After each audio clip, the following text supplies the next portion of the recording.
이사야서 맥잡기 13번째 시간 하도록 하겠습니다. 우리가 이제 지난 시간에는 이스라엘과 유다의 고질적인 병이 있었다. 그 이제 이야기하면서 제가 아마 이스라엘과 유다 사람들의 DNA에 들어있는 고칠 수 없는 병이 아니겠느냐 이렇게 이제 말씀을 드렸어요. 그것은 하나님께서 그들을 이집트에서 빼내시고 정말 속박의 집에서 이 출애굽기 이런 데 이렇게 표현에 따르면 용광로 속에서 이들을 빼냈거든요. 그러면 하나님의 말씀에 따라 하나님 원하신 대로 우리가 살아야 되겠구나 이렇게 생각을 하면 좋은데 초창기 몇 년 동안만 그렇게 이제 하고는 그 후손들이 계속해서 하나님을 대적을 하고 이집트로 자꾸 내려가려고 하는 거예요. 그러니까 이집트에서 이렇게 신들을 섬기고 금송아지를 섬기고 뭐 했는데 그 하나님을 섬기고 이렇게 하는 거는 하나님은 형상을 만들지 말라 그러고 뭐 어떻게 밋밋하거든요. 이거 섬기는 게 말씀만 이렇게 보고 그거에 따라서 내게 순종하라고 이러는데 이게 그 이방 종교의 그 특징은 뭐 연기가 올라가고 뭐 제사장이 이렇게 해갖고 그냥 뭐 휘황찬란하게 뭐 이렇게 되고 종교적 의식이 아주 대단하거든요. 또 금 같은 걸로 해서 송아지를 만들어 놓고 이렇게 눈에 보이게 이렇게 뭘 만들어 놓고 하니까 이 사람들의 마음 속에 이렇게 밋밋하게 이렇게 뭐 말씀 중심으로 뭐 이렇게 하는 이거 말고 하여튼 뭔가 좀 이렇게 눈에 보이고 이렇게 좀 휘황찬란한 그런 방식으로 좀 뭘 섬겨야 되지 않겠느냐 이런 생각이 이제 계속 있어서 그래서 결국은 이집트를 사모하게 되고 또 결국 또 어떻게 돼요? 이집트에서 먹던 물고기 그렇죠 뭐 오이 수박 하여튼 별게 다 생각이 나는 거예요. 그렇죠? 이런 방식으로 해서 계속해서 이집트를 사모하고 이집트 문물을 좋아하고 이집트의 신들을 섬기려고 하는 이와 같은 일들이 이스라엘 그 백성의 역사 가운데 계속해서 지속이 됩니다. 그래서 그 결과가 뭐냐? 이스라엘과 유다가 결국은 패망을 하는 거죠. 그래서 여기 29장에 가서 보니까 유다와 그 다음에 이스라엘 백성 이들의 이제 국가의 상태에 대해서 29장 9절에 가서 보니까 이렇게 표현이 되어 있습니다. 너희는 부르짖고 부르짖을지어다. 그들이 취하되 포도주로 취하지 아니하였으며 비틀거리되 독주로 인해 비틀거리지 아니하였나니 주께서 깊이 잠들게 하는 영을 너희에게 부어주사 너희 눈을 닫으셨으며 그분께서 대언자들과 너희의 치리자들과 선견자들을 덮으셨느니라. 이런 암막 커튼 같은 걸로 그냥 이들을 이렇게 그냥 덮어버리니까 눈을 뜨고 있는데도 그렇죠 보이질 않는 거예요. 보이질 않아요. 이렇게 되니까 어떻게 해요? 비틀비틀거리고 술 취한 자처럼 되면서 결국 대언자, 제사장, 왕, 뭐 서기관, 율법박사 등등 이 백성을 무지한 백성을 하나님께로 인도해야 될 이런 모든 사람들이 결국 술 취하고 잠들게 하는 그런 그 영에 사로잡혀서 국가가 패망에 이르게 됐다고 하나님께서 이제 말씀해 주시는 겁니다. 그래서 하나님 뭐라고 말씀하시냐면 30장 15절에 주 하나님 이스라엘의 거룩한 자 거룩하신 이가 이같이 말하노라. 너희가 돌이켜 안식하여야 구원을 받으며 조용히 좀 앉아서 하나님의 말씀을 묵상하고 하나님 앞에서 나라는 존재가 어떻게 돼 있고 앞으로 죽게 되면 영원 무궁토록 우리가 어디 가서 살아야 될 것인가 뭐 이런 것들을 좀 깊이 좀 생각도 하고 이렇게 살아야 되는데 그렇게 하라고 이야기하는데 그러면서 조용히 하고 신뢰하여야 힘을 얻을 터이나 근데 뭐라 그래요? 너희가 원치 아니한다. 그렇죠?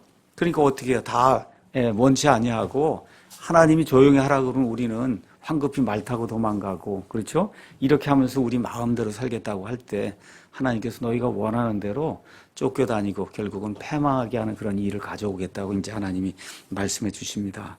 자, 오늘은 그 이후에 30장 이제 18절에서 이제 26절에 가서 보시면 참 아버지의 마음이 이제 이 안에 이렇게 표현이 돼 있어요. 그러니까 하나님이 아브라함을 선택하시고 그리고 이 이스라엘 백성 하나님의 이제 친백성으로 이제 삼아 주셨잖아요. 저도 이제 아이들을 키우고 하지만 정말 말을 안 듣고 이럴 때는 정말 뭐라 그럴까 이렇게 하면 안 되겠다 하고 심한 말도 하고 뭐 이렇게 이제 하거든요. 그런데 그렇게 하고 나서 또 나중에 생각하려면 너무 또 불쌍한 거예요 이게. 그러니까 하나님도 지금 똑같은 거예요. 지금 심판하신다 그러고 돌아서야 된다 그러고 계속 이렇게 말씀하고 나서 이들이 말을 안 듣는데, 말을 안 들을 때 다시 하나님께서 누가복음 15장에 나오는 탕자, 그 아버지에게 두 아들이 있었는데 그 둘째 아들이 모든 재산을 긁어가지고 그러고 가서 다 허비하고 그러고 나중에 하나님 이 아버지한테 거지처럼 돌아오는데, 그 거지처럼 돌아오는 그 아들을 아버지가 맞이하기 위해서 매일같이 문 밖에 나가서 아들이 오는가를 이렇게 기다렸다는 그런 말씀이 있잖아요. 그 아버지의 그 마음이 여기 그대로 18절에서부터 26절에 이렇게 이제 그대로 표현이 되어 있어요. 18절에 그러므로 주께서 기다리시리니 너희가 그렇게 내 속을 썩이고 그래서 어쩔 수 없이 내가 심판을 가져온다고 하고 그거를 집행하기도 하고 해도 너희가 돌아오기만을 내가 기다린다.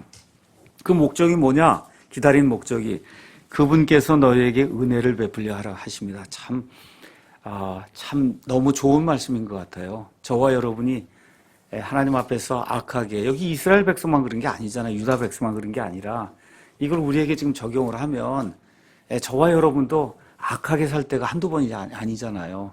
근데 하나님이 기다리시고 우리에게 은혜를 베풀려 하신다. 그러면서 그분께서 높여주시리니 이것은 그분께서 너희에게 긍휼을 베풀려 하십니다. 그래서 이 악하게 굴어도 자기 백성이니까, 자기 아들, 딸이니까 이들에게 긍휼을 베풀게 될 때, 그렇게 될 때 하나님께서 다시 찬송을 받고 높임을 받는다. 주는 공의의 하나님이시니 그분을 기다리는 모든 자들은 복이 있도다. 그래서 말씀이 끝난 이후에 19절에 백성이 예루살렘에서 시온 안에 거하리니 내가 다시는 울지 아니하리라. 결국은 나중에 이스라엘은 아시리아에서 결국 패망하고 그 다음에 남한국 유다는 바빌론에서 이제 패망하고 다 다른 나라로 쫓겨갔다가 결국 나중에 유다가 다시 돌아오지 않아요? 지금 돌아오는 그런 이야기를 하면서 다시는 울지 아니하리라 이렇게 말씀해 주세요. 내가 부르짖는 소리에 그분께서 내게 크게 은혜를 베푸시며 그 소리를 들으실 때 내게 응답하시리라. 그래서 저와 여러분이 하나님의 백성으로 정말 악한 일을 할 때도 있고 하나님 보시기에 정말 미워하는 것 같은 일을 할 때 다시 돌이키고 돌아오기만 하면 하나님께서 우리가 간구하는 그런 기도 소리 들어주신다. 비록 주께서 너에게 역경의 빵과 고난의 물을 주시나 다시는 내 선생들을 구석진 곳으로 옮기지 아니하시리니 내 눈이 내 선생들을 보리라. 아까 그 선생들 봤었죠? 잠들게 하는 영에 빠져있는 대언자들, 제사장들, 나중에 그냥 다 옷이 찢기고 이래갖고서 이 바벨론 땅으로 이제 잡혀가게 되거든요. 그런 모습을 봤단 말이에요, 이 백성들이. 근데 그들이 다시 돌아오게 되고, 그렇죠? 그래서 결국은 그 땅에서 다시 지도자 역할을 하는 그런 모습을 본다고 이제 하나님 말씀하십니다. 너희가 오른쪽으로 돌이키든 왼쪽으로 돌이키든 내 뒤에서 나는 말을 내 귀가 들을 터인즉 이르기를 이것이 길이니 너희는 그 길로 걸으라 하이로다. 이 길을 예레미야 대언자는 옛길이라고 이야기했어요. 옛길. 그래서 옛길을 따라서, 옛길은 너무 간단한 거예요, 사실은. 성경 전체를 가서 보면 우리를 만드신 하나님, 창조자 하나님이 계시고 우리가 그분께 죄를 지었기 때문에 우리의 죄를 자백을 하고 그분만이 우리를 구출해 줄 수 있습니다 하고 인생 살아가는 모든 여정에서 모든 일에서 하나님을 인정을 하라는 거예요. 그 옛길은 뭐 다른 거 아니에요. 이렇게 뭐 휘황찬란하게 뭘 만들어 놓고 이런 거 안 해도 마음을 찢고 하나님께 돌아가라고 하는 겁니다. 그게 어려운 거 이야기하는 게 아니에요. 정말 예수님 믿는 거 어려운 거 이야기하면 그러면 그거 지킬 사람이 많지 않거든요. 다만 우리 마음 속에서 정말 우리가 어떤 존재인가. 어머니를 제가 좀 요 근래 이제 만났습니다. 그래서 만나서 제가 두 손을 꼭 잡고 어머니 예수님 외에는 다른 소망이 없는 거 확신하시죠? 예수님 외에는. 지금 뭐 1년 반 이렇게 그냥 누워 계시잖아요. 움직이도 못하시고. 그래도 항상 웃으시고 가면은 아픈데 하나도 없다 그러고 참 감사하더라고요. 그런데 그렇게 누워있고 그러는데 아무 소망이 없으면 그거 얼마나 불쌍한 거예요. 그렇잖아요? 그래서 제가 이 세상은 다 지나간다. 그렇죠? 내 젊음도 지나가고 그렇게 되면 나중에 나도 저렇게 가서 눕는 거거든요. 그럼 결국은 죽는 거잖아요. 인생이라는 게 영원 무궁토록 사는 게 아닌데 이런 것들을 기억을 하고 젊어서부터 하나님이 기뻐하시는 그런 삶을 살라고 하나님이 우리에게 요구하시고 그 요구하는 게 너무 어렵고 힘든 게 아니라는 겁니다. 정말 하나님 인정하고 하나님을 기뻐하고 하나님 안에서 살라고 하는 그 옛길, 그 옛길로 걸으라고 하나님이 계속해서 우리에게 말씀을 해주시는 거예요. 자, 이렇게 될 때 이스라엘 백성의 고질적인 문제가 뭐냐? 우상 숭배하는 겁니다. 우상 숭배. 그래서 결국 바빌론 포로 생활 가서 바빌론 사람들이 섬기던 그 우상들을 직접 본인들이 가서 섬기려고 하다 보니 이건 아니구나 이렇게 생각하고 회개할 때 결국 바빌론 포로 생활 70년이 끝나면서 이 사람들이 돌아오게 됩니다. 그 이후에는 우상 얘기가 안 나와요. 그 이후에는. 그래서 여기 22절에 너희가 은으로 만든 너의 새긴 형상들의 덮개와 금으로 만든 너의 부어 만든 형상들의 장식물을 더럽게 하고 내가 생리대를 던지는 것 같이 그것들을 던지며 그것에 이르기를 너는 여기서 나가라 하리라. 정말 하나님의 그 옛길, 하나님이 원하시는 그 참된 길을 걸으면 우상이라는 게 있을 수 없다는 거죠. 그렇죠? 그 당시에는 이런 장식품을 만들어 놓고 이렇게 우상 숭배를 했는데 신약 성경은 탐욕이 우상이라 그랬어요. 하나님 이상에 무언가를 두면 그럼 그게 우상 숭배라고 이야기했습니다. 그래서 하나님이 원하시는 것, 단순한 것과 같은 그 믿음 생활, 여기에 그 핵심은 하나님 위에 두었던 거, 이거를 내버리는 거다. 내버리는 거. 그리하면 그분께서 내가 땅에 뿌릴 내 씨에게 비를 주시며 땅에서 주신 빵을 주시리니 그것이 기름지고 풍성하리라. 그날에 내 가축이 넓은 초장에서 먹고 또 소와 또 땅을 가는 어린 나귀들도 삽과 키로 까부른 깨끗한 여물을 먹으며 크게 살육하는 날에 곧 망대들이 무너질 때 모든 높은 산과 모든 높은 언덕에 물들이 넘치는 강과 시내가 있으리로다. 그래서 특별히 구약 시대에는 이 하나님의 백성이 땅의 백성이었어요. 땅의 백성. 그래서 그 땅의 백성에게는 하나님을 섬기면은 하나님이 그들과 함께 하셔서 이 땅에 복을 주신다고 하는 그런 내용이 구약 성경에 아주 진하게 풍성하게 들어 있습니다. 그걸 통해서 이교도들이 정말 하나님의 백성이 저게 하나님을 섬기게 될 때 정말 저들의 삶이 윤택하게 되는구나. 이거를 볼 수 있도록 하기 위해서. 그래서 지금 이렇게 돌아오게 될 때 그들이 가지고 있는 짐승뿐만 아니라 모든 것들이 아름답게 변화가 되면서 많은 그런 소출을 낸다고 하는 이런 말씀을 하나님께서 이제 주시는 거예요. 또 주께서 자신의 백성의 찢어진 것을 싸매시고 그들의 매맞은 상처를 치유하시는 날에 달빛은 햇빛 같고 햇빛은 7배나 되어 7날의 빛 같으리라. 이렇게 기록이 되어 있습니다. 그러니까 엄청나게 밝게 이게 된다는 거죠. 여기 문맥은 가서 보면 역시 천년왕국의 때를 지금 이야기하는 거예요. 맨 마지막에. 자, 우리가 나중에 요한계시록을 읽으면 이 새하늘과 새 땅이 이루어지기 전에 새 예루살렘이 내려오는 거 보시죠. 그 예루살렘, 새 예루살렘에는 해와 달이 있어요, 없어요? 없다고 이야기했죠. 아버지와 그다음에 어린 양의 광채, 그것이 이 해와 달을 대신하게 되면 그게 필요가 없다 그랬어요. 근데 우리 이사야도 한번 볼까요? 이사야서 60장도 한번 가서 한번 보면 동일한 말씀이 또 그 안에 들어 있습니다. 이사야서 60장.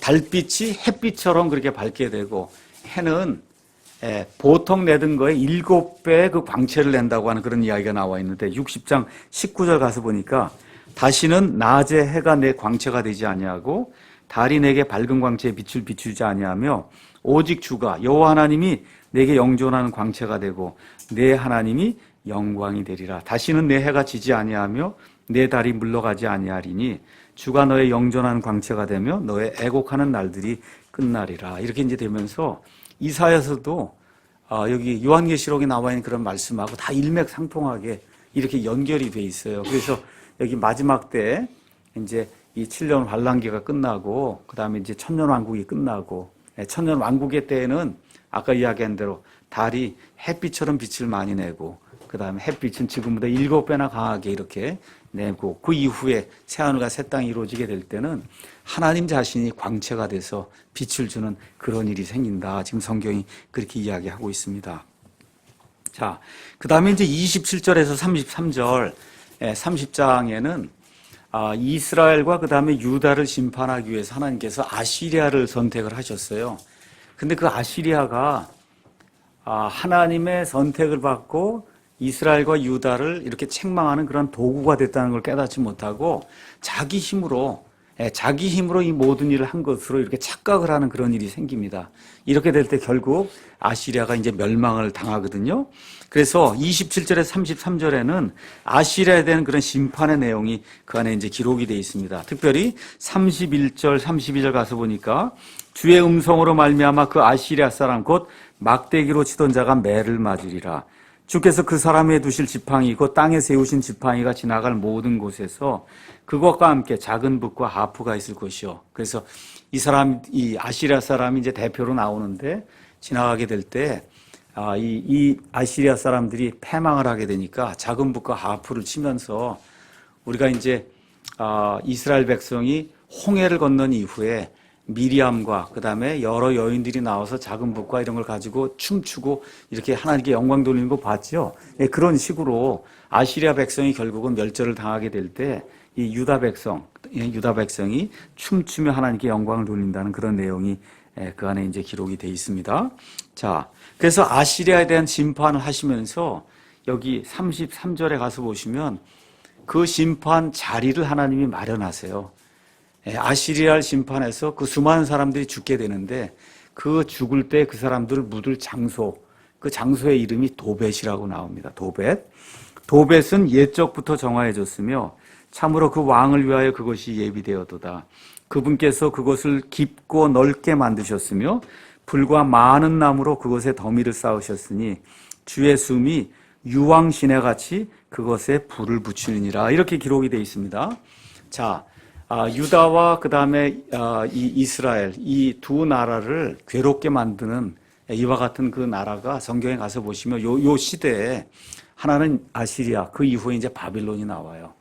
근데 여기 이사야서 14장 가서 보시면 바빌론도 이제 멸절이 된다 이야기하면서 거기에 루시퍼 이야기가 나옵니다. 그 14장에 그 루시퍼 이야기가 나오면서 그 루시퍼가 이렇게 상징하고 있는 그런 어떤 사람이 있어요. 그게 바빌론 왕이라고 나와요. 그래서 그 바빌론 왕이 어디로 들어가요? 지옥에, 불구덩이에 들어가거든요. 그러니까 그 바빌론 왕이라고 하는 자를 위해서 지옥을 하나님 마련하셨고 아시리아의 왕을 위해서 도벳을 마련하셨다. 지금 그게 성경이 그렇게 이야기하는 거예요. 우리 열왕기하 16장 3절 한번 가서 보겠습니다. 열왕기하 16장 3절에 가서 보시면은 16장 3절 가서 보시면 여기 아하스가 통치할 때 그가 이스라엘 왕들의 길로 걸으며 또 참으로 주께서 이스라엘 자손 앞에서 쫓아내신 이교도들의 가증한 일들을 본 바라 자기 아들을 불 가운데로 지나가게 했다. 여기 불 가운데로 지나가게 했던 그 장소가 도벳이에요. 도벳. 그러니까 아들 그다음에 자식들을 이게 도벳에 이제 가게 되면 이 몰렉이라는 신이 있어요. 그 몰렉이라는 신을 여기다 불을 달고 갖고 그래갖고 아이를 그 위에다 올려놓는 거예요. 이렇게 이러한 그 악한 짓을 이 암몬 족속이나 이렇게 이교도들에게 이제 배워서 이 사람들이 이런 일들을 했거든요. 그래서 몰렉이라고 하는 그런 이방 신을 숭배하는 자들이 아이들을 불러 죽이던 거예요. 그래서 예레미야 7장 31절에서 32절에도 이제 이와 같은 그 내용이 나옵니다. 자, 그런데 이 유다가 멸절되기 전에 아주 좋은 왕이 한 사람 나타나요. 그 왕의 이름이 요시아입니다. 그래서 요시아가 이 도벳을 더럽게 하고 그리고 이 도벳을 어떤 장소로 만들었냐 하면 쓰레기를 태우는 장소로 만들었어요. 그러니까 예루살렘에서 나오는 그런 쓰레기를 갖다 거기다 이제 버리니까 말 그대로 쓰레기 소각장이 된 거 쉽게 이야기하면 계속 쓰레기가 나오니까 어떻게 해요? 불이 계속해서 타오르죠. 그렇죠? 이렇게 되면서 우리가 이 게헨나라고 하는 말이 이제 거기서 나오는 거예요. 그러니까 흰놈의 아들의 골짜기가 있던 데가 도벳이에요. 그 흰놈에서 게헨나라고 하는 말이 나오는 거예요. 게헨나. 그래서 게헨나가 여러분 신약성경에 가서 보면 지옥 불속을 이야기할 때 게헨나라고 하는 이 그리스 말이 이제 나오게 됩니다. 거기가 흰놈의 아들의 골짜기. 거기가 뭐야? 계속 쓰레기가 타니까 불이 계속 홀홀홀 타오르는 곳. 그렇죠? 그래서 지옥을 표현하면서 도벳, 그 다음에 흰놈의 아들의 골짜기, 여기에서 게헨나 이렇게 돼서 지옥이라고 하는 그런 장소가 이렇게 쓰레기 소각장에서 계속해서 불이 올라오듯이 영원 무궁토록 불이 꺼지지 않는 그와 같은 장소, 이걸 표현할 때 게헨나라고 하는 그런 말로 표현했다는 걸 저와 여러분이 이제 기억하시면 좋겠고요. 우리 히스기야가 이 아시리아 왕으로부터 구출을 받을 때 여러분 열왕기하 19장 35절 가서 보면은 어떤 일이 생겼냐 하면 히스기야가 이 아시리아 왕을 대적해서 하나님께 기도하게 될 때 아무 힘이 없잖아요. 지금 죽게 생겼잖아요. 그렇게 기도하게 될 때 35절에 그 밤에 주의 천사가 나가 아시리아 사람들의 진영에서 18만 5천 명을 치매 그들이 아침에 일찍 일어나니 보라 그들이 다 죽어 송장이 됐단 말이에요. 이 송장을 어디서 태웠겠어요? 어디서 태웠겠어요? 이 도벳에서 태웠단 말이에요. 그래서 여기 지금 도벳이 아시리아 사람들을 위해서 정화해졌다고 하나님 말씀해 주시는 거예요. 알겠죠? 그렇게 사람들을 태우고 쓰레기를 태우고 하던 이와 같은데 이것을 이 아시리아 사람들을 위해서 하나님이 미리 정해 놨다. 이렇게 이제 이야기하는 겁니다. 자, 이 다음에 이제 31장에 가서 보시면 31장은 9절로 돼 있어요. 그 9절로 돼 있는데 1절부터 이제 3절에는 하나님이 다시 한번 못을 박는 거예요. 나를 신뢰해야지 이집트를 신뢰하면 안 된다. 그래서 도움을 구하러 이집트로 내려가는 자들에게 화가 있을지어다. 이집트의 가장 좋은 산물이 뭐냐? 말이에요. 말. 말이 좋은 게 많아요. 그러니까 이게 군사를 이렇게 키우고 이렇게 해서 말들을 많이 갖고 와야 그래야 강대국이 된다 생각을 하고 이집트 내려가서 좋은 말들을 사온 거예요. 거기 대표적인 인물이 누구예요? 솔로몬이란 말이에요. 하나님이 신명기 이거 주시면서 절대 이집트로 내려가지 말라. 말 사러 내려가지 말라고 하나님이 이야기하는데 그걸 직접 위반한 사람이 솔로몬이에요. 거기 솔로몬이 그렇게 말을 가져오고 하니까 그 위에 있는 나오는 사람들이 나중에 계속 이집트에 가서 말을 가져다 놓으면 이 나라가 부흥하게 되고 힘이 강력해져서 다른 나라가 넘보지 못한다. 이렇게 이제 생각을 한 거예요. 그랬더니 하나님이 말을 사러 이집트에 내려가지 마라. 그렇죠? 그러면서 유명한 말씀을 하세요. 3절에 이집트 사람들은 사람이요 하나님이 아니다. 이게 참 놀라운 말이죠. 인간이라는 거예요. 하나님이 숨을 딱 가져가시면 바로 그 순간에 말 그대로 죽는 인간이다. 이집트 사람들은 인간이다. 하나님 이 영원무궁토록 존재하고 스스로 존재하는 하나님이 아니다. 이집트 사람들을 신뢰하지 마라. 그리고 또 뭐라고 말씀하세요? 그 다음에 그들의 말들은 너희가 그렇게 신뢰하고 좋다고 하는 그 이집트 말들은 그 육체라는 거예요. 육체. 여러분 이 푸주간이라 이런 데 가면 소고기 뭐 돼지고기 걸려있는 거 있죠. 그게 육체잖아요. 그게 플래시 육체란 말이에요. 그 고기 덩어리다. 영이 아니다. 이 하나님은 영이시잖아요. 그렇죠? 지금 그렇게 이야기하는 거 하나님은 얼마나 답답하면 이와 같은 그 뭐라 그럴까 이매저리 이렇게 볼 수 있는 상징물을 사용해서 하나님이 이야기하는 거예요. 이거 이집트 사람들 다 너희와 똑같은 사람이다. 이게 좀 있으면 다 죽는다. 그렇죠? 파라오가 영원무궁토록 사는 줄 아냐. 거기 말들이 그렇게 훌륭하게 보여도 고기 덩어리에 지나지 않는다. 나 하나님은 영이라고 이야기하는 거예요. 영원무궁토록 존재하는. 그렇죠? 스스로 존재하는. 그래서 주께서 자신의 손을 뻗으시면 돕는 자도 넘어지고 도움을 받는 자도 쓰러져서 그들이 모두 함께 멸망하기 때문에 절대 이집트를 신뢰하지 마라. 지금 그렇게 이제 이야기하고 있는 겁니다. 자, 그 다음에 4절부터 그 다음에 9절에는 아시리아 사람들, 이 사람들이 결국 심판을 받는다. 다시 한번 또 하나님이 반복해서 이야기하는 거예요. 다시 한번. 그래서 8절에 그때 그 아시리아 사람이 칼에 쓰러지되 강한 자로 말미암지 아니하고 천한 자로 말미암지도 아니하며 칼이 그를 삼키리니 그가 칼을 피해 도망하고 그의 청년들은 패주하리라 해서 아까 읽은 대로 주의 천사가 나가서 손을 뻗치니까 하룻밤사이에 18만 5천 명이 죽었단 말이에요. 그렇죠? 이와 같은 일이 생길 것을 하나님께서 미리 말씀을 해주시는 거예요. 그러면서 이제 9절에 그가 두려움으로 인하여 자기의 강한 요새로 물러가고 그의 통치자들도 그 기로 말미암아 무서워하리라. 그래서 자기 땅으로 돌아갔다가 결국 자기 아들이 그 왕을 죽여버리잖아요. 그렇죠? 이렇게 돼서 비참한 최후를 맞는 그와 같은 내용이 성경에 기록이 되어 있습니다. 그러면서 하나님께서 그때 시온에 불을 두시고 예루살렘에 자신의 영광로를 두셔서 그래서 아시리아 사람이 그들에게 다가오지 못하게 하겠다고 하나님이 말씀해 주신 내용이 31장에 이제 기록이 되어 있습니다. 자, 이래서 이제 31장까지는 이사야 당시에 히스기야 당시에 이루어질 이와 같은 내용을 하나님 이제 말씀해 주시고, 그리고 이제 32장으로 넘어가서는 또 부흥하고 뛰어넘는 겁니다. 그래서 어디로 가요? 천년왕국의 때로 이제 넘어가는 거예요. 그 제목이 32장에 의의 통치 이렇게 이제 나와 있잖아요. 그래서 보라, 한 왕이 의로 통치하며 통치자들이 판단의 공의로 다스린다. 여러분, 이 세상에 아무리 왕이 훌륭해도 의라는 거는 righteousness거든요. 그 무슨 소리예요? 100% 옳다는 거예요. 100% 옳다는 거. 여러분, 아무리 왕이 훌륭해도, 다윗왕이 훌륭해도 100% 옳을 수 없잖아요. 그렇죠? 근데 100% 옳은 걸로 다스리는 왕이 나타난다는 거예요. 그 밑에 있는 치리자들이 판단을 행할 때 공의롭게 한다는 거예요. 그렇죠? 이게 메시아 왕국에 대한 그런 이야기라는 것을 우리가 이제 알 수가 있습니다. 자, 여기 한 왕이 나오고 33장으로 넘어가서 17절에 가서 보면 내 눈은 아름다움 가운데 있는 왕을 보며 그들은 매우 멀리 있는 땅을 바라보고, 이렇게 또 왕 이야기가 나오고, 그 다음에 22절에 주께서는 우리의 심판자시오, 주께서는 우리에게 법을 주시는 이시오, 주께서는 우리의 왕이시니. 그러니까 그 왕이 누구라는 거예요? 여호와 하나님이다. 지금 이사야 대언자의 말씀을 통해서 이렇게 풀어나가는 거예요. 하나님께서. 이런 내용을 저와 여러분이 보시면 됩니다. 여러분, 이사야 대언자가 지금 이야기한 메시아가 누구의 왕이에요? 가서 보니까 우리의 왕이라 그랬죠. 여기 우리가 누굽니까? 이스라엘 백성이잖아요. 그렇죠? 1차적으로 이스라엘 백성의 왕이에요. 우리 한번 재밌는 말씀을 요한복음 가서 한번 보겠습니다. 요한복음 1장에 가서 보시면은 예수님께서 나다나엘을 만나는 내용이 이제 그 안에 기록이 되어 있습니다. 그래서 나다나엘이 보니까 이분이 메시아인 거예요.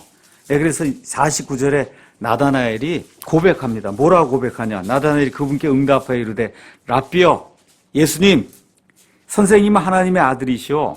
그렇죠? 잘 봤어요. 하나님이란 말이에요. 선생님은 이스라엘의 왕이로소이다. 이게 무슨 얘기예요? 메시아입니다. 그렇게 이야기하는 거예요. 여러분. 그러니까 이런 이야기들, 여기 뭐 이스라엘이 무슨 영적인 이런 얘기하는 거 아닙니다. 여기 있는 그대로 지금 예수님께서 오셔서 공생의 사역을 시작하시고 자신을 드러내어 보여주실 때 이 나다나엘이 구약 성경에 그 예언이 돼 있던 그 메시아가 누구의 왕이냐? 이스라엘의 왕이란 말이에요. 그 이스라엘의 왕이라고 고백하는 아름다운 내용이 여기 요한복음에 이제 기록이 돼 있는 겁니다. 자, 그러면 메시아의 특징이 여기 32장 2절에 기록이 돼 있어요. 한 사람이, 그 왕이 바람을 피해 숨는 곳 같이 되고, 사람들이 바람을 피해 숨는 피난처 같이 되고, 폭우를 피하는 은밀한 곳 같이 되면 마른 곳에 물 있는 곳 같이, 지친 땅에는 큰 바위에 그늘 같이 되리라. 사람들의 모든 필요, 피곤하고 갈증나는 이런 삶을 사는 이런 모든 사람들의 필요를 만족시켜주는 그와 같은 일을 하신다. 그 메시아 왕국의 특징이 3절에서 5절에 기록이 되어 있어요. 가서 보니까 보는 자들의 눈이 침침하지 아니하고 듣는 자들의 귀가 경청하며. 지금까지 문제가 뭐예요? 듣기는 들어도 깨닫지 못하고 보기는 봐도, 그렇죠, 알아듣지 못하는 게 지금 이스라엘 유다 백성의 문제인데, 이 메시아 왕국이 이제 이렇게 딱 형성이 되면 들으면 깨닫고 보고 알아볼 수 있는 그런 사람들이 된다는 거예요. 또 경솔한 자들의 마음이 지식을 깨닫고 말 더듬는 자들의 혀가 말을 분명히 한다. 그렇게 이야기하는 겁니다. 그렇죠? 5절에 다시는 사람들이 비열한 자를 너그럽다 하지 아니하고 비천한 자를 관대하다 하지 아니하리라. 지금 여기 유다 백성의 문제가 그거거든요. 비천한 사람, 비열한 사람, 이런 사람을 너그러운 사람이라 그러고, 그렇죠? 관대하다 그러고, 선을 악이라 그러고, 악을 선이라 그러고. 지금 이사야 대언자가 살던 시대에 사람들이 그렇게 불렀단 말이에요. 근데 여기 영어 성경에 가서 보시면 너그러운 자, 이거 할 때 너그럽다는 거를 영어로는 리버럴이라고 썼어요. 리버럴. 지금의 리버럴하고는 뜻이 굉장히 다른 겁니다. 지금의 리버럴, 미국 사람이 저 사람 리버럴이라고 그렇게 얘기하면 완전 진보, 아주 자유분방한 사람을 리버럴하다 얘기했는데, 옛날에 16세기, 17세기 그 리버럴은 그런 의미가 아니라 너그럽게 무언가를 줄 알고 하는 이런 거를 리버럴이라고 이제 표현을 했던 겁니다. 자, 그러면 이 비열한 자는 특성이 어떠냐? 6절에 비열한 자는 악한 것을 말하고 자기 마음에서 불법을 이루어 위선을 행하며 오류를 말하여 주를 대적하고 줄인 자의 혼을 텅 비게 하며 목마른 자에게서 마실 것을 없애는 자가 하나님 보시기에 비열한 자인데 지금 이스라엘과 유다 땅에 비열한 자들이 가득 차 있다는 거예요. 이래서 망한다는 겁니다. 이래서 망하는 거다. 그렇죠? 우리 시편 12편 가서 한번 보도록 하겠습니다. 시편 12편에 우리가 잘 아는 유명한 말씀들이 나와 있습니다. 주의 말씀들은 순수한 말씀들이니 흑독 안에서 정자에 7번 순수하게 만든 은가도다. 오 주여, 주께서 그것들을 지키시며 주께서 그것들을 이 세대로부터 영원히 보존하시고, 그 유명한 말씀이 12편 6절 7절에 있잖아요. 근데 이런 말씀이 나오는 배경이 있어요. 그 배경이 뭐냐? 1절에 가서 보니까 오 주여 도우소서, 하나님을 따르는 사람이 끊어지고 신실한 자들이 사람들의 자녀들 가운데서 없어집니다. 그러니까 지금 시편 기자가 이 말씀을 기록할 때 여기 보면 다윗인데 다윗이 아주 죽을 지경이 된 거예요. 이거 보니까 주변을 돌아보니까 비열한 자들이 활보하고 악한 자들이 권력을 차지하고 선한 사람들이 고통을 당한다는 겁니다. 그래서 맨 끝에 이제 가서 보면 8절에 가장 비열한 자들이 높여질 때에는 사악한 자들이 사방에서 활보하는도다. 지금 이 나라의 상태가 지금 이런 상태예요. 저와 여러분 이걸 잘 기억해야 됩니다. 비열한 자들, 도저히 이게 어떻게 저런 사람들이 정권을 가지고 이 나라를 유지할 수 있을까? 이렇게 하는 사람들이 활보한단 말이에요, 지금. 그렇죠? 이게 왜 그래요? 이게 지금 하나님의 공의를 제대로 집행하지 않고 그리스도인들이 바르게 살지 않기 때문에 있을 수 없는 일이 지금 이 땅에서 일어나고 있는 거예요. 그래서 어저께인가 가서 무슨 제목을 하나 봤더니 자살하는 사람이 있다는 이야기는 많이 들었는데 역사상 자살하는 국가는 이번에 처음 봤다. 지금 우리가 지금 거의 지금 자살하는 그런 수준으로 국가가 나가고 있거든요. 여러분 한번 요새 경제 사정 어떤가 한번 보세요. 경제. 그렇죠? 일자리 창출한다고 해서 일자리 창출이 돼요? 최악의 상태예요. 최악의 상태. 이렇게 되니까 청년들 일자리 만들어주겠다고 1인당 1,000만 원씩 줘야 되겠다고 지금 4조를 또 지금 풀어야 된다고 또 지금 그러는 거예요. 그리고 이게 안 되는 거예요. 이게 시장과 정반대되는 방식으로 이 국가 경제를 운영하면 이게 돼요? 안 되잖아요. 기업이 일을 할 수 있도록, 그렇죠? 기업이 일을 할 수 있도록 자유롭게 이와 같은 자유를 허락하고 경영할 수 있도록 만들어야 되는데 이거를 정부가 해야 되겠다고 해서 세금을 걷어들어가고 하니까 이거는 일이 안 되는 거예요. 이 세상의 역사는 그렇게 안 이루어집니다. 이게 반대 방향으로 이렇게 가는 거예요. 이거는 이런 방향으로 가는 일이 왜 생기느냐. 이 땅에 공의가 무너지고 정의가 무너지고 사법 정의가 무너지고 올바른 것들이 제대로 이루어지지 않기 때문에 이런 악한 일들이 생기는 거예요. 이대로 5년 가면 정말 나라 거덜날 정도로 지금 경제가 어렵습니다. 아이들 취직이 안 되고 너무 힘들어요. 지금 원전 다 망가뜨려 놔서 지금 서울대학교 이런 데 세계 최고의 원전 갖고 있는 데잖아요. 학생이 있어야죠. 학생이 오질 않으니까 대학원생도 안 오고 학부생도 안 오고 이러다 보니까 지금 겨우 대학원생 받는 게 인도, 파키스탄, 그렇죠? 이런 데서 받아갖고 기술이 다 유출될 수밖에 없는 지금 이런 상황에 지금 빠져 있고 자동차 말 것 없이 다 지금 하향 안 돼요. 오직 하나 남은 거 삼성 반도체 하나 남았어요. 지금 우리가 지금 그거 하나 지금 남아있어. 나머지 다 이렇게 밑으로 다. 여러분 조선 지금 통영도 그렇고 다 망해잖아요. 통영에 있는 그 마지막 조선소도 지금 다 망하게 되고 지금 경기가 지금 말도 할 수 없을 정도로 지금 어려워지는데 국민들이 전혀 깨닫지 못해요. 이게 지금 문제인 거예요. 왜 그러냐? 나오지 않습니다. 뉴스에 별로. 조그맣게 나오기 때문에 국민들이 몰라요. 지금 그래서 이런 사악한 일들이 우리 지금 삶 속에서 이루어지고 있다. 이거 정말 저와 여러분이 여기 성경에 나와 있는 것처럼 가장 비열한 자들이 활보하게 될 때 사악한 자들이 활개를 치고 악한 일들이 그 땅에서 이루어진다는 거 기억을 하시고 돌이켜야 돼요. 하나님께 정말 도와달라고 간절히 간구하고 회개해야 됩니다. 자, 여기 9절에서 이제 11절에는 어떠한 또 내용이 나와 있냐 하면 이렇게 그 비열한 자들 뒤에서 이들을 비호하는 세력이 있는데 그 어떤 세력이냐? 여자들이 그런다는 거예요, 여자들. 예, 그러니까 이렇게 귀족 쪽 이렇게 돼 있어 돈 많은 그런 여자들이 이런 일들을 그 유다 그 당시에 그런 일들을 뒤에서 비호하고 이 사람들 그렇게 하도록 방치하고 도와줬다는 거예요. 편안히 거하는 여인들아 너희는 일어나 내 목소리를 들을지어다. 염려 없이 지내는 딸들아 너희는 내 말에 귀를 기울일지어다. 쭉 이야기하면서 너희가 많은 날과 많은 해 동안 고난을 받는다. 악을 악이라고 하고 선을 선이라고 해야 되는데 돈 가졌다고 해서 악한 자들이 날뛰는 것을 너가 뒤에서 방조하고 비호하고 이렇기 때문에 고통과 고난을 받는다. 그래서 11절에 너희는 고난을 받을지어다. 옷을 벗어 너희 몸을 드러내고 너희 허리에 굵은 배를 두를지어다. 결국 이 일이 바빌론 포로 생활 되어 가면서 유대인 여자들이 가장 중요하게 여기는 건 뭐예요? 몸을 드러내면 안 되거든요. 그러니까 어떻게 요것만 딱 해야 되잖아요. 나머지 다 가려야 되고. 그러니까 이게 옷이 다 벗겨지고 이렇게 됐다고 하는 건 이 세상에 가장 큰 수치를 당하는 건데 결국은 이렇게 악한 일을 하다가 여인들이 바빌론 사람들에게 포로로 사로잡혀갈 수밖에 없다는 이런 말씀을 하나님이 이제 해주시고 그 다음에 13절, 14절에는 이스라엘 땅에 가시와 덤불이 생기고 들짐승이 사는 이와 같은 이 폐허의 땅이 된다고 하는 그런 말씀이 안에 이제 기록이 되어 있습니다.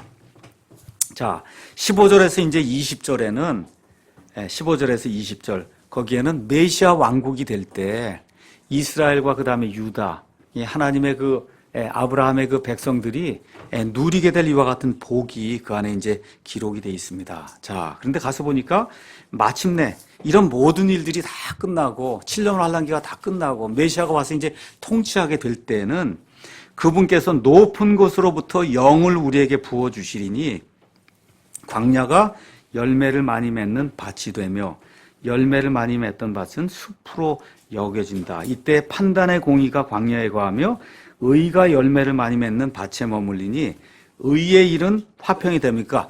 천년의 이 평화의 왕국이 이루어지게 될 때 의, 평화, 그렇죠? 번영, 이와 같은 것들이 지금 약속이 되어 있는데 이 모든 것이 어떻게 생기냐? 위에서부터 이스라엘 백성에게 영이 부어진다는 거예요. 이런 얘기 어디서 듣지 않으셨어요, 여러분? 어디에서 듣지 않으셨어요? 어디에서 나와요? 그렇죠. 요엘서에 나오잖아요. 우리 한번 요엘서 한번 가서 보겠습니다. 요엘서,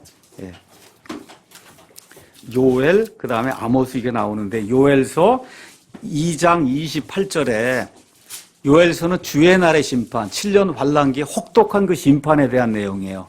그 심판이 다 끝났습니다.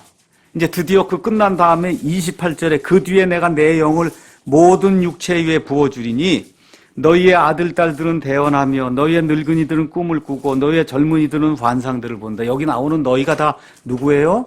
이스라엘 백성입니다. 이스라엘 백성이에요. 그래서 사도행전 2장에서 베드로가 이 요엘서 대언의 말씀을 이렇게 인용을 할 때 거기 모여있던 사람들이 100% 누굽니까?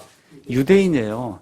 그 유대인들이 돌이키고 회개하게 될 때 이와 같은 일이 유대인들에게 약속이 된 이와 같은 일이 되면서 곧바로 하나님께서 하늘에 올라갔던 그 예수님을 내려 보내주시겠다는 그런 메시지를 지금 이 사도행전 2장 3장에 전하고 있는 거예요.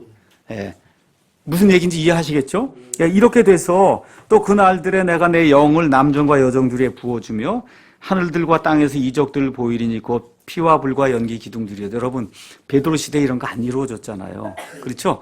이런 것들이 이제 기억을 하면서 이게 최종적으로 재림의 때 이제 이런 내용이 이제 이루어진다. 이렇게 돼서 이 영이라고 하는 말이 거기서 이제 나오는 겁니다.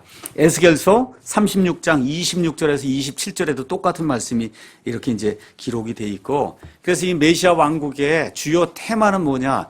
의, righteousness, 그 다음에 judgment, 판단의 공의, 이거 통해서 peace, 평화, 그렇죠? prosperity, 번영, 이런 것들이 하나님의 영을 통해서 그렇게 고생하던 그 이스라엘 백성, 그렇죠? 이들이 회개하고 최종적으로 돌아오게 될 때 그 이스라엘 백성에게 하나님이 폭포수같이 이렇게 부어주신다는 이런 말씀이 이 안에 이제 들어있는 겁니다. 자, 이제 넘어가겠습니다. 자, 33장에는 아시리아가 이제 침범을 하게 될 때 하나님께서 이 아시리아의 손에서 이스라엘, 이 특별히 예루살렘을 구출해 주신다고 하는 그런 말씀이 그 안에 기록이 되어 있어요. 1절에 여기 가서 보면 노력하는 내게 화가 있을지어다. 여기 나오는 너는 아시리아를 이야기하는 겁니다. 화가 있을지어다가 이사야서 28장 1절부터 시작해서 여기까지 6번 나와요. 지금 마지막 화가 있을지어다 하는 내용이 이 안에 기록이 되어 있습니다. 그래서 1차적으로 여기 나오는 너는 아시리아와 아시리아 왕을 이야기하는 거고, 그 다음에 최종적으로는 적그리스도를 이야기하는 거다. 그렇게 이야기하시면 돼요. 그래서 아시리아에게서 예루살렘이 구출을 받고 맨 마지막에는 적그리스도의 손에서 예루살렘이 구출받는 그와 같은 내용이 그 안에 기록이 되어 있습니다. 2절에 오 주여 우리에게 은혜를 베푸소서. 이 얼마 남지 않은 히스기야 얼마나 간절하게 하나님 앞에 기도했어요. 그렇죠? 이사야 대언자를 보내며 정말 히스기야가 훌륭한 왕이고 경건한 왕이고 정말 하나님의 은혜를 많이 받았지만 히스기야처럼 그렇게 고난 많이 당한 사람도 없어요. 그렇게 좋은 사람이었는데도 소수의 남은 자들이 하나님께 이제 기도드린 그런 내용이 그 안에 기록이 되어 있고, 결국은 5절에 주께서 높여주십니다. 그분은 높은 곳에 거하시며 판단의 공의와 의로 시온을 충만하게 하셔도다. 이렇게 이제 하면서 하나님이 이스라엘을 지켜주신 그런 내용이 그 안에 기록이 되어 있습니다. 그래서 7절, 8절에는 이 아시리아 사람들이 와서 침략할 때 이스라엘 백성의 상태가 그 안에 기록이 되어 있어요. 큰 길들이 피폐하게 되며 행인이 그치고, 그렇죠? 또 그는 언약을 어기고 도시들을 멸하며 사람을 중히 여기지 아니하는 이런 그 일들을 아시리아 사람들이 했는데 결국 하나님의 도우심으로 이스라엘 백성이 구출을 받는다는 그런 내용이 그 안에 기록이 되어 있습니다. 그래서 10절에 하나님이 말씀하시는 거예요. 주께서 이같이 말씀하시느니라 이제 내가 일어나리라. 하나님이 일어나시면 끝나는 거죠, 뭐. 그렇죠? 이제 내가 일어나리라 하시고 하나님이 이스라엘을 구출하시는 그런 내용이 그 안에 기록이 되어 있습니다. 이렇게 될 때 13절에 주님이 승리하셨다고 하는 그런 소식이 먼 곳에도 전달이 되고 그 다음에 가까운 곳에도 전달이 되면서, 그러면서 시온에 살던 이와 같은 백성들이 그 승리에 기뻐하고 환호하며 반응하는 내용이 14절에 이제 기록이 되어 있습니다. 이것과 함께 이사야를 통해서 하나님이 내가 좋아하는 사람을 내가 한번 열거를 해볼게. 이렇게 이야기하는 거예요. 내가 좋아하는 사람이 누군가. 하나님이 구출해 주시는 그런 사람. 의롭게 걷는 자, 올바르게 말하는 자, 학대하여 얻은 이득을 멸시하는 자, 손을 저어 뇌물을 받지 아니하는 자, 귀를 막아 피 흘리려는 말을 듣지 아니하는 자, 눈을 감아 악을 보지 아니하는 자, 그는 높은 곳에 거하리니 바위로 된 요새가 그를 보호하는 초소가 되며 그는 빵 공급을 받고 물을 확보하리라. 이렇게 기록이 되어 있어요. 여러분과 제가 꼭 기억해야 될 게 있습니다. 하나님이 신구약 성경을 통해서 우리에게 보여주시는 이와 같은 정치 체제는 자유민주주의 시장경제 체제, 열심히 일해서 열심히 먹고 살라고 하는 이와 같은 체제를 보여주세요. 그런데 이 체제에 맹점이 하나가 있어요. 자유롭게 해서 마음대로 먹고 살라고 하다 보면 저와 여러분 여기 구약 성경을 계속 읽어보면 어떤 문제가 생겨요. 부자는 너무 부자가 되고 가난한 사람은 너무 가난하게 되는 거예요. 그러니까 하나님이 여기에 마련해 놓으신 그 내용이 뭐예요? 그래서 이 체제가 제대로 유지가 되려면 있는 사람, 그렇죠? 이런 사람이 가난한 사람을 도와야 된다는 거예요.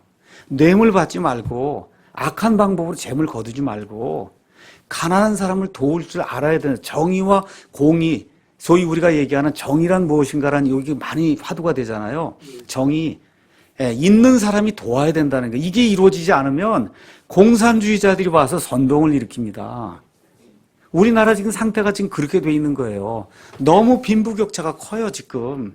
이렇게 되다 보니까 못 사는 사람이 아유 뒤집어 엎어서 다 나눠 갖든지 해야 돼. 이런 생각이 날 수밖에 없는 이런 구조로 우리가 조금 더 나가면 지금 그렇게 돼 있어요.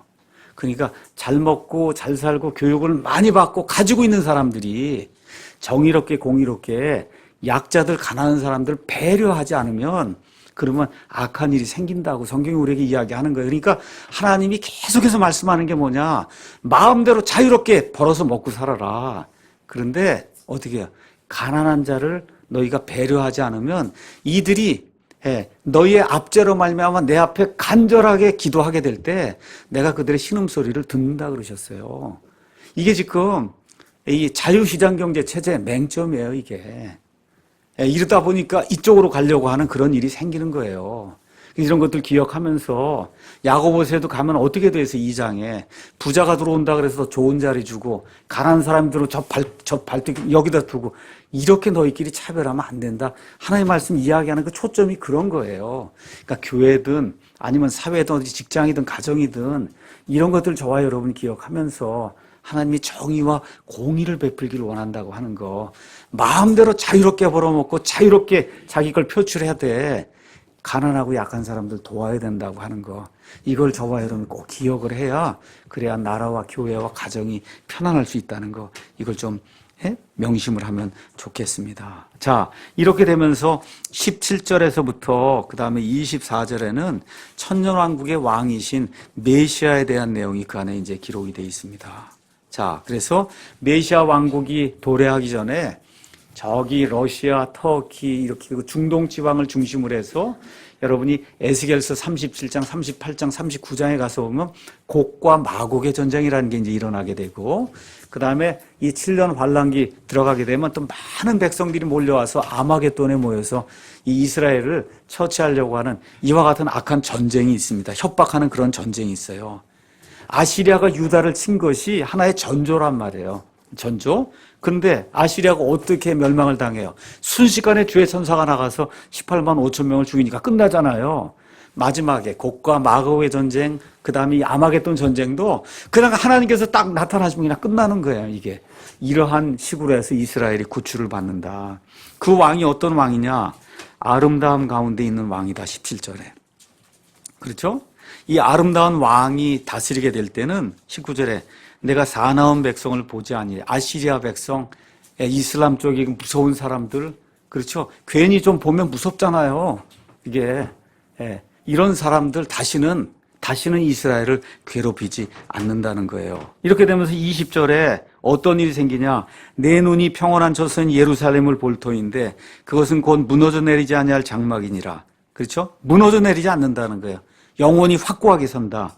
그곳에 말뚝 하나도 결코 뽑히지 아니한다. 지금까지 예루살렘이 계속해서 이방인들의 발에 밟혔잖아요.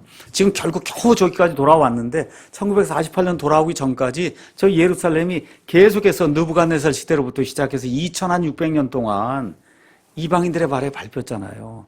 근데 천년왕국의 때가 되면 가서 보니까 말뚝 하나도 뽑히지 않는다는 거예요. 그렇게 하나님이 보호해 주신다. 그렇죠? 그곳에 줄 하나도 결코 끊어지지. 참 놀라운 그런 약속의 말씀을 하나님이 이제 주시는 겁니다. 자, 그러면서 22절에 주께서는 우리의 심판자시오. 주께서는 우리에게 법을 주시는 분이시오. 주께서는 우리의 왕이시니 그분께서 우리를 구원하시리라 해서 여호와 하나님이 우리의 왕이시다. 여러분 스가랴서 14장 가서 보시면 그 왕이 올리브산에 발을 내려놓으시고 이렇게 될 때 온 땅에 오직 여호와 하나님만 왕이 되신다. 이스라엘의 왕만 되는 게 아니라 온 땅의 왕이 되신다. 온 땅, 온 지구상의 유일한 왕이 여호와 하나님만 되신다. 지금 성경이 스가랴서 14장 9절, 16절에서 19절에 이야기하고 있습니다. 그래서 23절 가서 보시면 지금 그 예루살렘의 상태가 가라앉은 배처럼 이렇게 돼 있는데 그런데 나중에 예수님께서 재림하셔서 메시아로 오셔서 이 예루살렘을 구출하시게 되면 23절, 24절 가서 보니까 어떻게 돼요? 강한 나라가 된다는 거예요. 그때는 사람들이 큰 노량물을 탈취하여 나누리니 다리 저는 자들이 그 탈취물을 취하고 이스라엘 백성이 허약하게 이렇게 지냈는데 이제는 가서 탈취물을 다 취하고 그 거주민은 이르기를 내가 병들었노라 하지 아니하리라. 다시는 이스라엘 땅 안에 병든 자가 없다는 거예요. 그래서 여러분 메시아 표적 예수님께서 오셔서 초림에 오셔서 가장 많이 하신 게 뭐예요? 병든 자들 구해 주신 거잖아요. 그러니까 메시아가 오면 해야 될 일이 병든 자 치유하는 겁니다. 병든 자 치유하는 거. 그 안에 거하는 백성들이 자기 불법을 용서를 받는다. 불법이 용서가 되는 거예요, 여러분. 죄가 다 민족적으로 다 용서가 되는 거예요. 이런 내용이 예레미야 30장, 31장에 기록이 되어 있어요. 저하고 그것만 보고 마치도록 하겠습니다. 오른쪽으로 넘어가시면 예레미야가 나옵니다. 예레미야 30장 가서 보면 30장에 야곱이 당하게 될 엄청난 큰 고난이 그 안에 나와 있어요. 30장 7절에 아 슬프도다 그날이 커서 그것과 비길 날이 없나니 그날은 곧 야곱의 고난의 때로다. 7년 환란기. 그 가운데 특별히 예수님께서 말씀하신 창세 이후로 없던 이와 같은 그 환란기가 그 안에 이제 닥치게 되는데, 그러나 그가 그 고난에서 구원을 받는 야곱이 이스라엘입니다. 이때 어느 정도로 고난이 있느냐? 6절에 남자가 아이를 베어 산고를 겪느냐 하고 물어보고 알아봐라. 남자마다 산고를 겪는 여인같이 자기 손을 허리 어찌나 아픈지. 글쎄 저는 아직 당해보지 못해갖고 이 아기 낳는 고통이 얼마나 아픈 건지 모르겠지만 하여튼 이 세상에서 제일 아픈 거라고 하는데, 이 환란기에 들어갔을 때 남자들이 지금 당하는 그런 고난이 아기 낳을 때 그런 고난처럼 그렇게 아프다. 근데 나중에 고난 이걸 구출을 받는다는 거예요. 이 구출을 받은 다음에 어떤 일이 생기냐? 31장으로 넘어가서 31절에 34절에 주가 이같이 말하노라. 보라 날들이 이르리니 내가 이스라엘의 집과 유다의 집과 새 언약을 맺으리라. 어디서 많이 본 겁니다. 히브리서에 나오는 거예요. 이 언약은 내가 그들의 조상들의 손을 잡고 그들을 이집트 땅에서 데리고 나오던 날에 그들과 맺은 언약에 따른 것이 아니니라. 쭉 이야기하면서 33절에 그러나 내가 이스라엘의 집과 맺을 언약은 이것이니 곧 그 날들 이후에 내가 내 법을 그들의 속 중심부에 두고 그들의 마음속에 그것을 기록하여 나는 그들의 하나님이 되고 그들은 내 백성이 되리라. 이거 이야기한 다음에 34절에 다시는 그들이 각각 자기 이웃과 자기 형제를 가르쳐 말하기를 주를 알라 하지 아니하리니 이는 그들의 가장 작은 자로부터 그들의 가장 큰 자에 이르기까지 그들이 다 이제는 나를 안단 말이에요. 예수님 처음 왔을 때 이스라엘 백성이 몰랐잖아요. 그렇죠? 근데 가장 작은 자, 가장 큰 자까지 이분이 메시아라고 한 사실을 안다는 거예요. 내가 그들의 불법을 용서하고 다시는 그들의 죄를 기억하지 아니하리라 주가 말하노라. 얼마나 멋있어요. 이 말씀이 1차적으로 누구에게 주어진 거예요? 이스라엘 백성에게 주어진 거고, 이거를 사도 바울이 히브리서에서 우리 믿는 성도들에게 다시 한번 인용을 하고 있는 거예요. 이렇게 하면서 여기 예레미야 대언자를 통해서 35절부터 40절에는 이스라엘이 영구히 존속한다는 그런 이야기를 하나님이 해주시는 거예요. 35절에 주가 이같이 말하노라. 그는 해를 낮에 빛으로 주고 달과 별들의 규례들을 밤에 빛으로 주며, 쭉 이야기하면서 만일 그 규례들이 내 앞에서 떠나 없어진다면, 해도 없어지고 달도 없어지고 별들도 다 없어진다면 그때에는 이스라엘의 씨도 내 앞에서 끊어져 영원히 민족이 되지 못하리라. 여러분, 이런 일이 생깁니까? 안 생깁니까? 안 생기니까 이스라엘이 영구히 존속한다는 거예요. 참 이게 귀한 말씀이에요. 정말 이렇게 이 이사야서, 이 예레미야 이런 데 가서 이런 것들이 이렇게 매축이 쫙 되고 이렇게 올라오는 게, 그래서 이런 것들을 기억하면서 하나님이 지금 그 일을 이루시기 위해 저 1948년 5월, 앞으로 이제 딱 2달 있으면 만 70년이 돼서 이스라엘이 회복이 돼서 나라를 세운 게, 이제 트럼프가 저기 이제 대사관을 옮기잖아요. 5월에. 이렇게 되면서 또 한 번 또 이제 이게 일어나게 되면서 온 세상이 시끄러질 거예요. 또 그 시기에 또 남북 대화, 뭐 미북 대화도 한다고 해서 하여튼 온 세상이 지금 시끄러진 이런 시대에 살고 있다. 뭐를 기억하셔야 돼요? 예수님 재림의 때가 가까이 오고 있다. 동성애가 창궐해요. 예수님 재림의 때가 가까이 오고 있다. 믿는 자 찾아보기가 굉장히 힘들어요. 예수님 재림의 때가 가까이 오고 있다. 이거 기억하시고 우리 자신을 살펴보고 우리 아이들 좀 살펴보고 우리 손녀들, 또 손자들 좀 살펴보고 이 교회를 어떻게 깨끗하게 정결하게 유지할 것인가. 우리 지금 사람 많이 늘리는 게 중요한 게 아니에요. 이 교회에 깨끗하고 성결한 사람들이 모여서 남아있는 동안에 거룩하게 거룩하신 하나님께 예배 드리는 거, 이것만 해도 이제 큰일이 되는 그런 시대가 열린다. 이런 거 기억하면서 우리 사랑침례교회가 하나님이 기뻐하시는 거룩한 교회가 되기 위해서 마지막 때까지, 휴고 받을 때까지 그렇게 되기 위해서 노력하는 아름다운 교회가 되기를 예수님의 이름으로 축원합니다.